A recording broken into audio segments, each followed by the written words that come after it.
Bon joueur, bonne joueuse, bienvenue dans Comment on y joue. Aujourd'hui, je vais vous parler de Nidavellir. Nidavellir est un jeu pour 2 à 5 joueurs à partir de 10 ans pour des parties d'environ 45 minutes. Tout d'abord, je vais vous faire la mise en place du jeu, puis comment on y joue, et en fin de vidéo, je vous dirai si ce jeu est un top ou un flop. Commençons par la mise en place du jeu. Vous allez prendre les cartes nains de l'âge 1. L'âge 1, c'est parce qu'il n'y a qu'un seul écusson derrière. Vous allez retirer toutes les cartes où il y a un 5 dessus, parce que moi je vais faire une partie à 3 joueurs. Donc si vous faites une partie à 2, 3 ou 4 joueurs, vous retirez toutes les cartes où il y a un 5. Vous les garderez que si vous faites une partie à 5. Donc vous avez votre carte de nain, sans numéro 5 en bas, vous les mélangez, et vous faites la même chose avec les cartes de l'âge 2, avec 2 écussons. Vous allez retirer toutes les cartes qui ont un 5 en bas. Voilà, vous les retirez et vous mélangez toutes les cartes nains que vous allez pouvoir recruter dans la partie. Vous allez placer les 3 tavernes au centre de la table. La taverne 1, avec un seul gobelet, c'est le gobelin rieur. Puis la taverne 2, avec le dragon chantant, avec 2 gobelets, le chop, et le poney fringant, avec 3 chopes de bière. Vous les placez au centre de la table. Vous allez commencer par jouer avec l'âge 1, donc les cartes avec un seul écusson au dos, vous les mélangez, et comme on joue à 3, vous allez mettre 3 cartes dans chaque taverne. Ce seront les nains que vous allez pouvoir recruter à chaque fois. Donc vous mettez 3 nains dans chaque taverne. Voilà. Après, chaque joueur va prendre son plateau personnel avec les 3 tavernes dessinées dessus et des points sur le côté, je vous expliquerai, c'est pour scorer. Il y a des gemmes, donc les gemmes, il y a des gemmes 3, 4, 5 quand vous jouez à 3, mais il y a les gemmes 1 et 2 si vous jouez à 5. Vous en tirez un au sort, il y en a un qui prend le 3, l'autre le 4, l'autre le 5. Vous le mettez en haut de votre plateau. C'est-à-dire que moi je démarre avec la gemme numéro 3. Chaque joueur va prendre des pièces pour pouvoir miser. Donc il y a une pièce 5, une pièce 4, une pièce 3, une pièce 2 et une pièce 0. Tout le monde a les mêmes pièces au départ. Vous allez mettre sur le râtelier en haut toutes les pièces qui vont donc de 5 à 25, les pièces dorées. Vous allez pouvoir améliorer vos pièces pour récupérer des pièces plus intéressantes et miser avec des pièces plus intéressantes, donc peut-être remporter les cartes que vous voulez.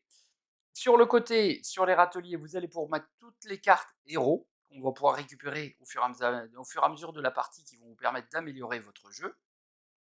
Et vous avez les cartes récompenses à la fin de l'âge 1, quand on aura joué toutes les âges 1, vous allez pouvoir gagner des récompenses dans chaque couleur, celui qui aura le plus de cartes. Je vous expliquerai après. Donc ça, ces cartes-là, vous les mettez sur le côté. Voilà, le jeu est prêt à démarrer. Mais quel est le but du jeu dans Nidavellir? Nidavellir, c'est le royaume des nains, où le roi des nains va vous charger de recruter les meilleurs nains pour former la meilleure armée, car Nidavellir est attaqué par Fafnir, le dragon, et il va falloir combattre le dragon. Pour ça, à vous de faire la meilleure armée de nains. Pour avoir la meilleure armée de nains, c'est à vous de collectionner les meilleures cartes de nains pour pouvoir faire des collections par couleur et ainsi avoir le plus de points possible à la fin. Naturellement, celui qui a le plus de points à la fin de la partie remporte la partie.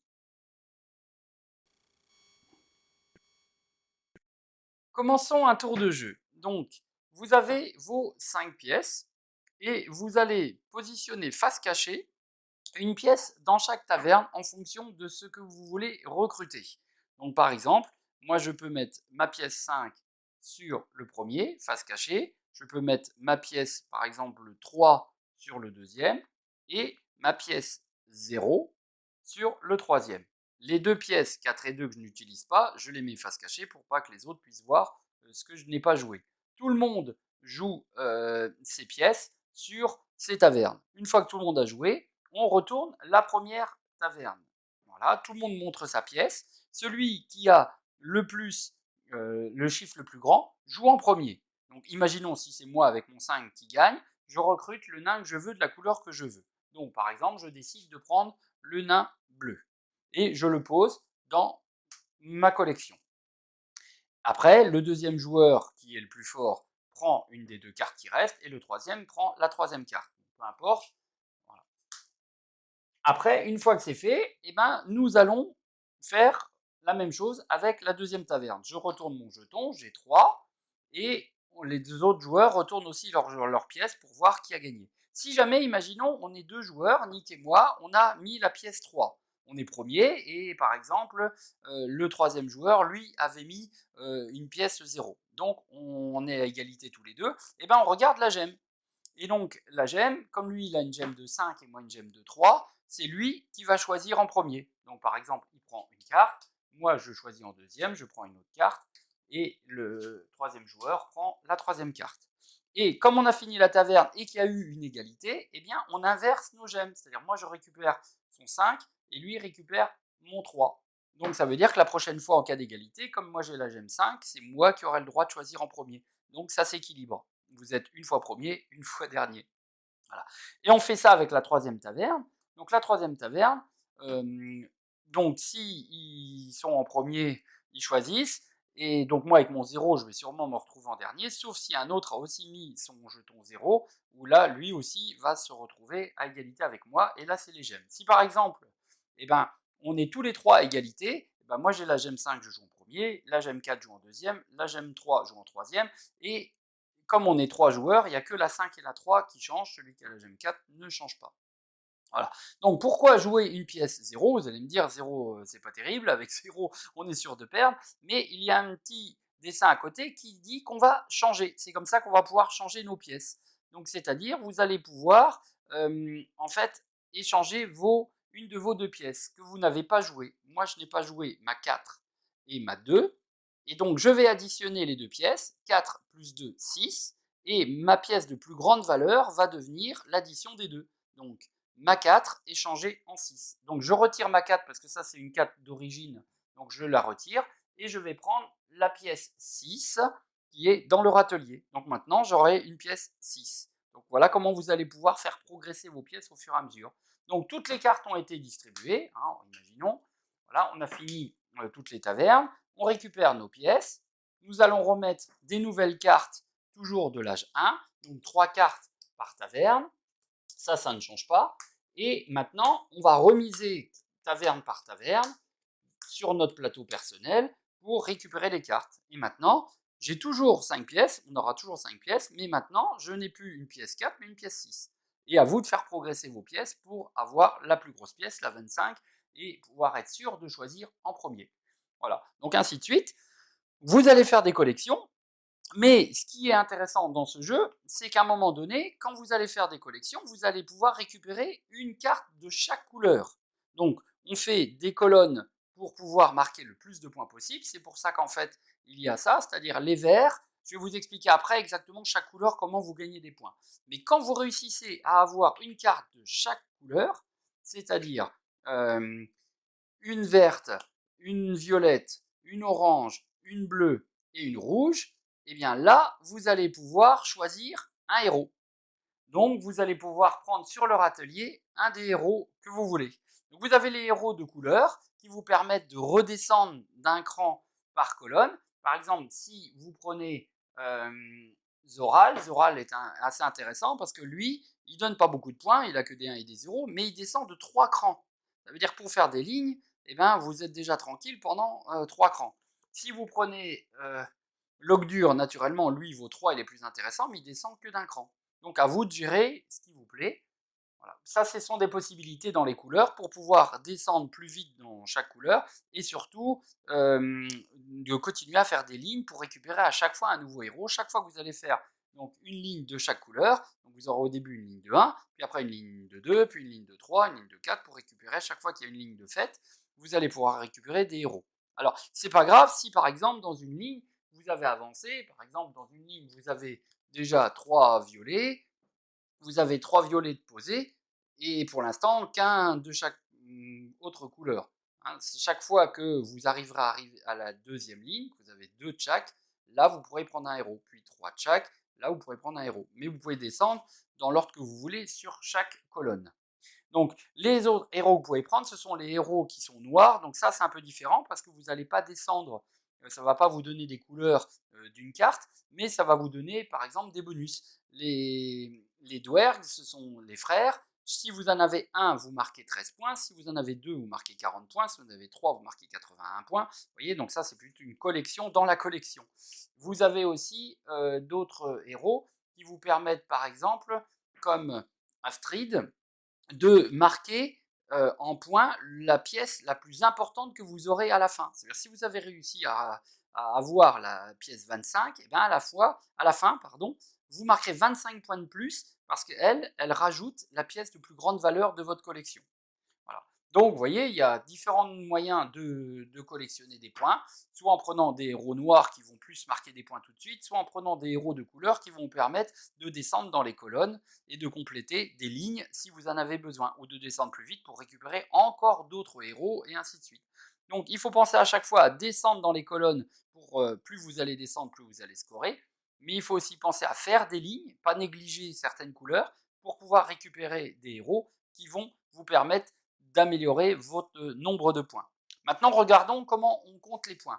Donc, vous avez deux couleurs, les violettes et les vertes, qui eux n'ont pas de chiffres du tout. Pourquoi? Parce que c'est quand vous allez les positionner sur votre plateau personnel que vous allez savoir combien vous marquez. C'est-à-dire le vert, c'est 1 si vous en avez 1, 4 si vous en avez 2, 9 si vous en avez 3, 16 si vous en avez 4, ainsi de suite. Et les violettes, c'est un autre style de marquage. Si vous en avez 1, c'est 3, 2, c'est 7, 3, c'est 12, 4, c'est 18, et ainsi de suite. Donc vous allez les mettre au bord, et vous verrez après combien vous en avez mis. Si vous êtes arrivé par exemple jusqu'à 6, vous marquerez 33 points chez les violets, et 36 points chez les verts si vous êtes arrivé aussi à 6. Mais peut-être qu'à la fin, vous serez à 9 chez les violets et 4 chez les verts. Voilà. Donc ça, c'est pour les couleurs violettes et vertes. Pour les autres couleurs, les bleus, eux, ne comptent que les points qu'il y a inscrits en haut. Les chiffres sont assez gros, mais ils ne comptent que pour leurs points. Donc celui-là, par exemple, vaut 8 points. Voilà. Chez les rouges, c'est uniquement aussi les points qui comptent, mais celui qui à la fin aura le plus, à la fin de la partie, le plus de cartes rouges, additionnera en plus sa pièce de plus grande valeur. Voilà aussi l'intérêt d'avoir la 25. Et enfin, pour les oranges, c'est un petit peu particulier. Vous allez additionner tous les points d'orange que vous avez, donc il n'y a que des 0, des 1 et des 2, c'est pas énorme, multiplié par le nombre de oranges que vous avez. Imaginons, si j'ai à la fin 3 oranges, donc c'est 2 plus 1 plus 0, donc ça fait 3. Et comme j'ai 3 cartes, 3 fois 3, 9. Donc ça me vaut 9 points. Donc chez les oranges, ça ne marque pas énormément de points, mais vous êtes obligé de les faire pour avoir des lignes.